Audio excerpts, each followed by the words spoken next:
Баршаңызға қайырлы күн, каналыма қош келдіңіздер.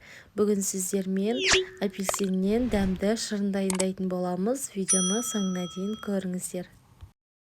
Шырынымызды дайындау үшін бізге 3 апельсин қажет болады.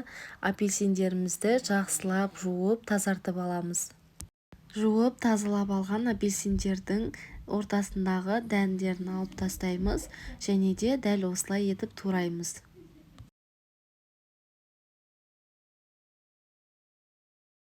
Барлығын дәл видеодағыдай етіп, біркелкі етіп турап шығамыз және де үлкендеу ыдысымызға саламыз.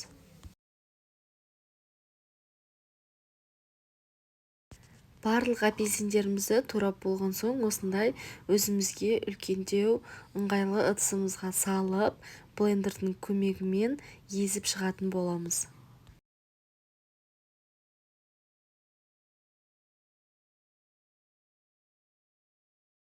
Шамамен 6-7 минуттай дәл осылай үздіксіз тоқтамай блендерді пайдаланатын боламыз.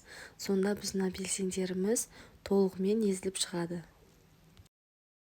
Апельсинді міне дәл осылай езіп алдық. Енді келесі кезекте үстіне салқын 1 литр су құямыз.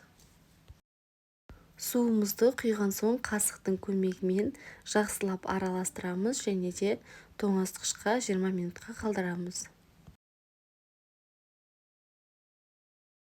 Шырынымыз холодильникте 20 минут тұрған соң, енді дәл осылай ситаның көмегімен шырынын, яғни соғын сығып аламыз да қою бөлігін алып тастаймыз.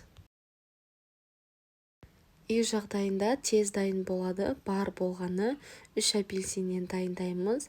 Сіздер де міндетті түрде жасап көріңіздер. Дәмі ерекше болып шығады. Барлығын ситадан өткізіп болған соң, енді жарты лимонды сығып қосып жібереміз. Ерекше дәм беретін болады. Енді салқын 3 литр суымызды қосып және де қантымызды қосып жақсылап араластырамыз. Тәттірек болғанын қаласаңыз, қантын көбірек қоссаңыздар болады. Тоңазытқышқа, яғни холодильникке 2-3 сағатқа қалдырамыз. Салқын болып, шөліңізді қандыратын болады. Дәмі ерекше болып шығады. Осымен оңай әрі дәмді апельсин шырынымыз дайын болды.